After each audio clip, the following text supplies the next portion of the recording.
ఈ ఫ్రాక్‌ని నేను శారీలో వచ్చిన బ్లౌజ్ పీస్ తోటి డిజైన్ చేశాను. దీన్ని కటింగ్ అండ్ స్టిచ్చింగ్ అయితే ఈ వీడియోలో షేర్ చేస్తాను. మనం ఇంతకుముందు ఫ్యాబ్రిక్ స్టిక్కర్స్ చూపించున్నాం కదా! సో, దాన్నైతే ఈ బ్లౌజ్ పైన దాన్ని యోక్ పార్ట్‌లో వచ్చేలాగా అయితే ఈ ఫ్రాక్‌ని డిజైన్ చేశాను. సో, దీనికోసం అయితే క్రేప్ లైనింగ్ తీసుకొని ఇలా 2 లేయర్స్ పైన వేసుకోవాలి. ఫోల్డింగ్ సైడ్ మన సైడ్ ఉండేలాగా చూసుకుని బాడీ పార్ట్ లెంత్ అయితే నేను 8 ఇంచెస్ తీసుకుంటున్నాను. మనకి నెక్ రౌండ్ ఉంటుంది కదా! ఆ నెక్ వచ్చేసరికి 2.2 ఇంచెస్ పెట్టుకున్నాను. షోల్డర్ కూడా 2.2 ఇంచెస్ అయితే పెట్టుకున్నాను. టోటల్‌గా 4.4 ఇంచెస్ వచ్చింది.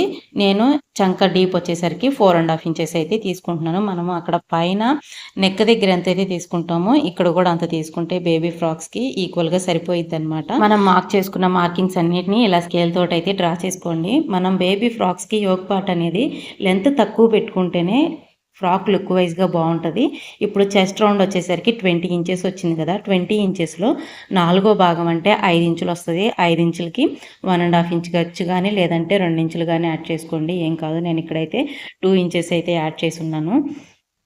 సో, వీటిని కూడా మనం ఇలానే లైన్స్ అన్నిటిని డ్రా చేసుకుని చంక రౌండు అలాగే షోల్డర్ దగ్గర అయితే ఒక 1/2 ఇంచ్ అనమాట. అంటే 1/2 ఇంచ్ కూడా అవసరం లేదు. ఇంకా కొంచెం తక్కువగానే క్రాస్‌కి అయితే డ్రా చేసుకోవాలి. మనం కింద వచ్చేసరికి నడుం దగ్గర 1 ఇంచ్ టు 1/2 ఇంచ్ వరకు ఇలా క్రాస్ తీయాలి. ఇలా తీయడం వల్ల సైడ్‌లో ఫ్రిల్స్ రాకుండా ఉంటాయి. నెక్ దగ్గర వచ్చేసరికి నేను 3 ఇంచులు నెక్ డీప్ పెట్టుకున్నానండి.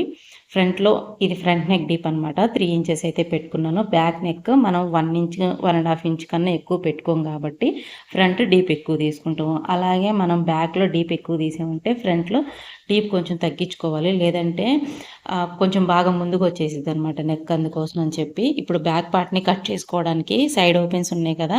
అక్కడ స్కేల్ వెడల్పులో 2 లైన్స్ అయితే డ్రా చేశాను. ఒకటి ఏంటంటే ఇటు సైడ్ ఖర్చులు ఎగుడు దిగుడుగా ఉంటాయి కదా! అలా కట్ చేసుకోవడానికి ఈక్వల్‌గా. ఇంకోటి ఏంటంటే 1 ఇంచ్ ఎక్స్ట్రా ఎందుకు అంటే ఉక్స్ పట్టి కాజా పట్టి కోసమని.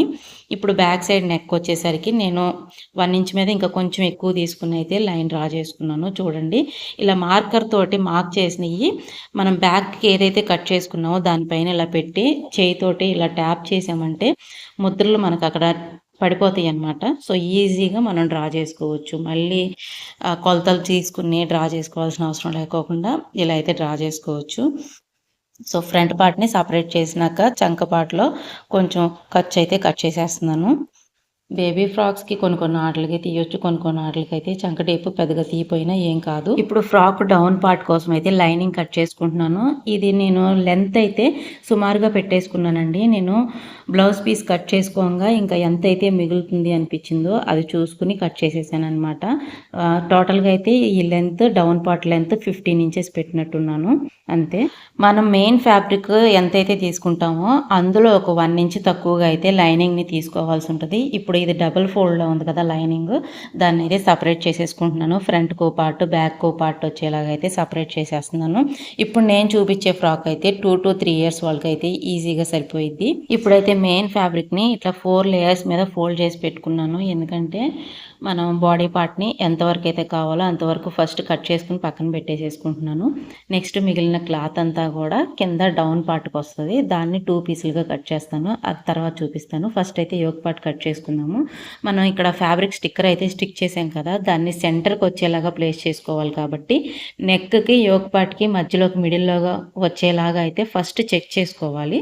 చెక్ చేసుకున్న తర్వాత నేను కట్ చేశాను. చూడండి అది సెంటర్‌లోకి రావాలంటే దాని సెంటర్ ఎక్కడుంది అని నేను మార్కర్ తోటి మార్క్ చేసిన తర్వాత ఆ లైనింగ్‌లో అయితే ప్లేస్ చేసున్నాను.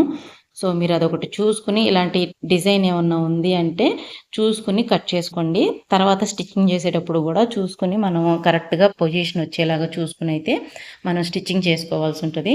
సో, యోక్ పార్ట్‌ని అయితే మనం లైనింగ్స్‌ని ప్లేస్ చేసుకుని నార్మల్‌గా కట్ చేసుకున్నాం కదా! సో, మిగిలిన లెంత్ ఏదైతే ఉందో ఈ బ్లౌజ్ పీస్‌లో దాన్ని అయితే ఇలాగా 2 పార్ట్స్‌గా డివైడ్ చేసేస్తున్నాను. ఇలా కట్ చేసుకునేటప్పుడు ఎక్కువ వెడల్పుగా వేసి క్లాత్‌ని కట్ చేసే కంటే కూడా ఇలా ఫోల్డింగ్స్ ఎక్కువ వేసుకుని కట్ చేసుకుంటే కటింగ్ ఈజీగా అయిపోయిద్ది. మళ్ళీ ఎగుడు దిగుడుగా అంటే ఒక సైడ్ ఎక్కువ ఒక సైడ్ తక్కువ రాకోకుండా కూడా ఉంటాయి. మనకి ఫ్రంట్లో ఇలా బార్డర్ వచ్చింది. ఈ బార్డర్ని అయితే నేను రిమూవ్ చేసేస్తున్నాను. ఆ బార్డర్ని స్లీవ్స్కి యూజ్ చేద్దాం అనుకున్నా కానీ అదంత సెట్ కాలేదనిపించింది. అందుకే సైడ్లో నేను ఒక 2 ఇంచ్ వెడల్పులో క్లాత్ని కట్ చేసుకున్నాను. అది కూడా ఈ ఫ్రాక్కి డౌన్ పార్ట్ ఏదైతే కట్ చేసుకున్నామో దానికి సైడ్లో కట్ చేశాను అనమాట.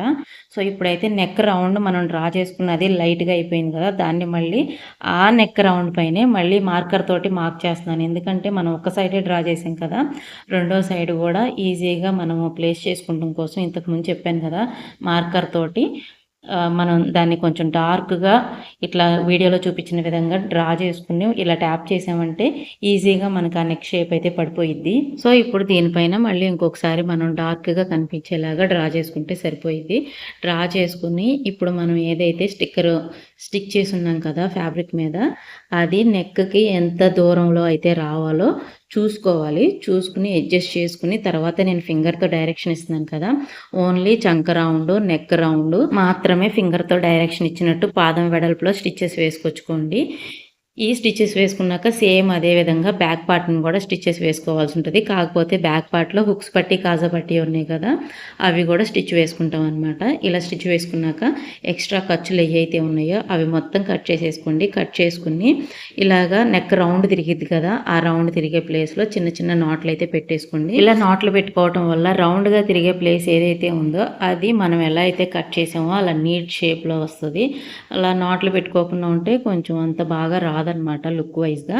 సో ఇప్పుడు మనం స్టిచ్చెస్ వేసుకున్నాం కదా, వీటన్నిటిని ఇలా తిప్పేసేసుకోండి. వీడియోలో చూపిస్తున్న విధంగా అయితే రొటేట్ చేసుకోండి. క్లాత్ని రొటేట్ చేసుకున్నాక ఐరన్ చేసుకున్నాను. ఇది ఎందుకంటే ఒక రకమైన సాటిన్ ఫ్యాబ్రిక్ అనమాట, అందుకోసం అని చెప్పి ఐరన్ చేస్తేనే అది మంచిగా నిలుస్తుంది. ఇప్పుడు కింద వైపు పక్కన కూడా పెద్ద కుట్లతో అయితే కుట్లు వేసుకొచ్చుకున్నాను, కదలకోకుండా ఉంటాయి అనమాట మనం స్టిచ్చెస్ వేసేటప్పుడు. ఇప్పుడు షోల్డర్ జాయింట్ కూడా చేసుకుందాము. మీరు కావాలంటే నార్మల్ షోల్డర్ జాయింట్ అయినా చేసుకోవచ్చు. ఇది అయితే పెద్దగా గుచ్చుకునే ఫ్యాబ్రిక్ కాదు కాబట్టి నార్మల్గా అయినా చేసుకోవచ్చు. లేదంటే కనుక ఖర్చు కనిపించుకోకుండా ఎలా చేసుకోవాలన్నది కూడా ఇప్పుడు చూపిస్తున్నాను చూడండి. మన వీడియోలో చూసినట్టయితే 2 to 3 వేస్లో మనం ఎలాగో ఖర్చు కనిపించుకోకుండా స్టిచ్చెస్ వేసుకోవచ్చు అనేది ఆల్రెడీ పాత వీడియోలో పోస్ట్ చేస్తున్నాను. సో ఇప్పుడు అయితే మీకు మనం ఆల్రెడీ ఇది కుట్టేసాం కాబట్టి కుట్టినాక ఎలా కుట్టుకోవాలి ఎలా జాయిన్ చేసుకోవాలన్నది ఈ వీడియోలో షేర్ చేస్తున్నాను. ఫస్ట్ అయితే కొంచెం కుట్లు వడదీయండి, కుట్లు వేసినవి. ఇప్పుడు మెయిన్ ఫ్యాబ్రిక్ని మెయిన్కి లైనింగ్ ఫ్యాబ్రిక్ని లైనింగ్ సైడ్ టచ్ అయ్యేలాగా పెట్టుకోవాలి. పెట్టుకుని పాదం వెడల్పులో అయితే కుట్టు వేసుకొచ్చుకోండి.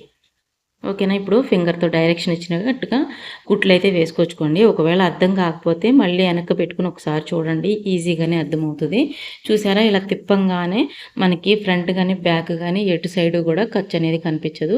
మనం కుట్లు ఓడదీసాం కదా, ఆ ప్లేస్లో అయితే మళ్ళీ పైన ఎక్స్ట్రా ఒక చిన్నగా కొంచెం కుట్లు అయితే వేసేసుకోవాల్సి ఉంటుంది.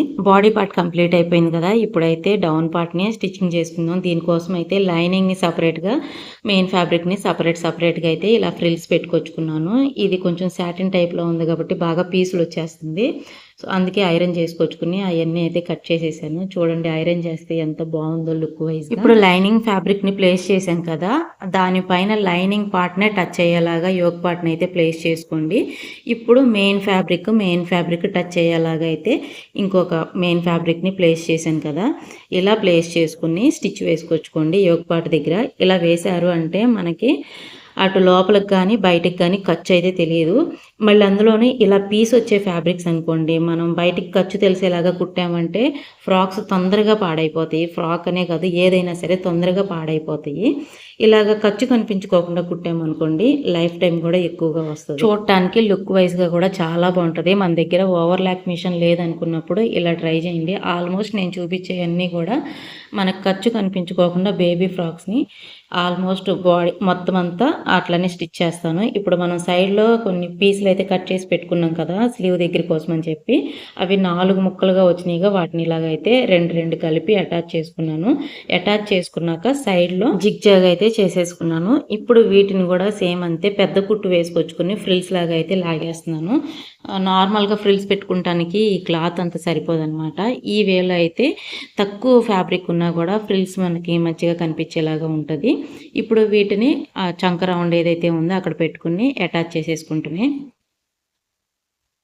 వీడియోలో చూపిస్తున్నాను కదా, మరీ సెంటర్లో పెట్టకండి. మరీ సెంటర్లో కాకుండా మనకి చంక రౌండ్ ఏదైతే ఉందో దానికి ఒక 1/2 ఇంచ్ వెడల్పులో, అంటే మనం పాదం వెడల్పులో పెట్టుకుని వాటిని స్టిచ్ వేసుకొచ్చుకోండి. చూస్తానికి కూడా లుక్ వైజ్గా బాగుంటాయి. మరీ సెంటర్లో పెట్టారంటే అంత బాగుండవు.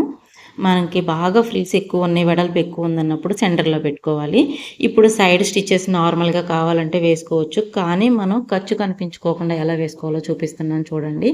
దీనికోసం అయితే పైన సైడే మెయిన్ సైడు మనకి అంచులమ్మటే, బాగా అంచులమ్మటే ఓన్లీ యోక్ పార్ట్ వరకు మాత్రమే కుట్లు వేసుకోండి. వేసుకున్నాక ఇలాగ వీడియోలో చూపిస్తున్న విధంగా లోపల వైపు పక్కకు తిప్పేసుకోండి. లోపల వైపు పక్కకు తిప్పుకుంటే చూసారా కుట్లు ఉన్నాయి కదా, మనకి ఎంత వరకు అయితే కావాలో అంతవరకు వచ్చేలాగా ఆ స్టిచెస్ అయితే వేసుకోవాల్సి ఉంటుంది. ఎంతైతే అంటే ఎంత లూజ్ అయితే వదిలేసామో ఆ లూజ్లో ఇప్పుడు మనము కింద వైపు పక్కన కూడా అట్లనే ఖర్చులు కనిపించుకోకుండా కుట్టుకోవాలి కదా. దానికోసం అయితే లైనింగ్ని సపరేట్గా, బాడీ పార్ట్ని అంటే మెయిన్ ఫ్యాబ్రిక్ని సపరేట్గా ఇలా చేసేసుకున్నాను. చేసేసి పాదం వెడల్పులో కుట్లు వేసుకొచ్చుకోవాలి. యోక్ పార్ట్ దగ్గరికి వచ్చేసరికి ఆ యోక్ పార్ట్ ఏదైతే ఉందో అది ఈ కుట్లో అస్సలు కలవకూడదనమాట. కలవకోకుండా దానికి టచ్ అవ్వకోకుండా స్టిచ్ అయితే వేసుకొచ్చుకోవాలి. దాని లోపలికి పెట్టేసి అక్కడికి వచ్చేసరికి అడ్జస్ట్ చేసుకుంటూ కుట్లు అయితే వేసుకోవాల్సి ఉంటుంది. సో చూడండి, మీకు డైరెక్షన్ ఇచ్చిన విధంగా అయితే స్టిచ్చెస్ వేసుకొచ్చుకున్నాను. స్టిచ్చింగ్ చూపిద్దామంటే వీడియో లెంత్ బాగా ఎక్కువైపోయింది. వీడియో లెంత్ ఎక్కువైపోయినా సరే మీకు మళ్ళీ అంత ఇంట్రెస్ట్ ఉండదు కదా చూడడానికి. సో అందుకే నేనైతే ప్రతిదీ ఎలా స్టిచ్ చేసుకోవాలన్నది డైరెక్షన్స్ అయితే ఇస్తున్నాను. చూడండి, మనకి ఎక్కడ చూసినా ఎటు చూసినా ఖర్చు అయితే కనిపించదు అనమాట.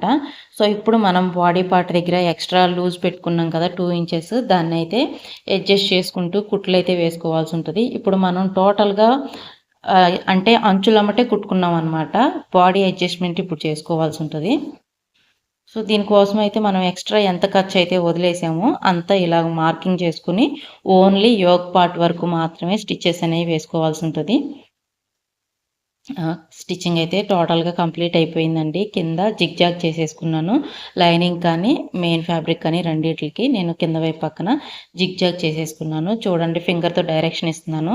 బాడీ అడ్జస్ట్మెంట్ ఎలా చేశానన్నది మనకి మళ్ళీ కింద వైపు పక్కకు రాకూడదండి. ఓన్లీ బాడీ పార్ట్ వరకు మాత్రమే రావాలి. ఫైనల్గా ఫ్రాక్ అయితే రెడీ అయిపోయింది. ఇంకా మిగిలిన స్టిక్కర్లు కూడా ఇక్కడ స్టిక్ చేద్దామా అని అడుగుతున్నాను. మరి మీరే చెప్పాలి, స్టిక్ చేద్దామా? అలాగే ఈ వీడియో మీకు యూస్ఫుల్ అనిపిస్తే మాత్రం కామెంట్ చేయటం, లేదంటే అట్లీస్ట్ ఒక లైక్ అన్నా చేయండి. నేను ఇంత కష్టపడి చేసినందుకు మీరు ఇచ్చే పెద్ద సపోర్ట్ నాకు అదే అండి.